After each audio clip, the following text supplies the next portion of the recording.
नमस्कार, news for nation देख रहे हैं आप। आपके साथ मैं हूं ऋचा शर्मा। जेएनयू विवाद से जुड़ा एक नया मामला सामने आया, जहां पर जेएनयू की पूर्व छात्रा शहला रशीद के पिता अब्दुल रशीद शोरा ने अब उन पर ही इल्जाम लगाया है। उन्होंने कहा है कि उनकी बेटी से उनको जान का खतरा है और इसको लेकर उन्होंने डीजीपी को लेटर भी लिखा है। लेटर में क्या कुछ लिखा है वो आपको बताते हैं। खबरों के अनुसार शहला रशीद के पिता अब्दुल रशीद को खुद अपनी ही बेटी से जान का खतरा है, इसलिए उन्होंने जम्मू कश्मीर के पुलिस महानिदेशक यानी कि डीजीपी को चिट्ठी लिखकर इसकी शिकायत की। उन्होंने करीब 3 पन्नों में अपनी बेटी के खिलाफ चिट्ठी लिखी है, जिसमें उन्होंने अपनी बेटी पर कई गंभीर आरोप लगाए हैं। जेएनयू की पूर्व छात्रा शहला रशीद के पिता ने जम्मू कश्मीर के पुलिस महानिदेशक को लिखी गई चिट्ठी में अपनी बेटी पर आरोप लगाया है और कहा है कि वो राष्ट्र विरोधी गतिविधियों में शामिल है। पुलिस महानिदेशक को संबोधित करते हुए उन्होंने 3 पन्नों में अंग्रेजी में लिखा है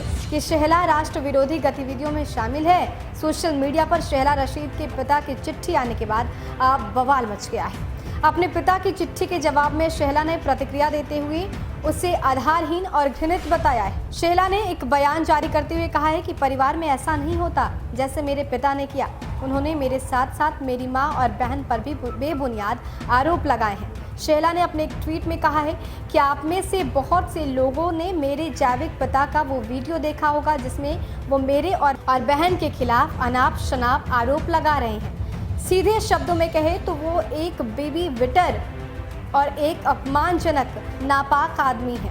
हमने आखिरकार उनके खिलाफ कार्रवाई करने का फैसला किया है और ये स्टंट उसी की प्रतिक्रिया है। हालांकि शहला रशीद के पिता की ओर से चिट्ठी लिखे जाने के बाद इस मामले में पुलिस की तरफ से प्रतिक्रिया भी आ गई है। कश्मीर के आईजीपी विजय कुमार ने शहला रशीद के पिता के दावे पर कहा है कि उन्होंने सत्यापन के लिए अब्दुल रशीद शोरा के पत्र को श्रीनगर के एसएसपी को भेज दिया है और इसकी जांच होने के बाद ही समुचित कार्रवाई होगी। तो अब शहला रशीद एक बार फिर से विवाद में फंस चुके हैं और इस बार उनके पिता ने उन पर इल्जाम लगाए हैं और डीजीपी को लेटर लिख के कहा है कि उन्हें शहला रशीद से जान का खतरा है। हालांकि इसके बाद शहला ने प्रतिक्रिया देते हुए कहा है कि वो एक नापाक आदमी है, मेरी मम्मी और मेरी बहन को कई बार मार चुके हैं, तो उनसे इस तरह की बातें सामने आना कोई भी चौंकने वाली बात नहीं है। अब देखना होगा कि इस मसले पर क्या कुछ अपडेट सामने आता है। फिलहाल के लिए हमें दीजिए इजाज़त। नमस्कार।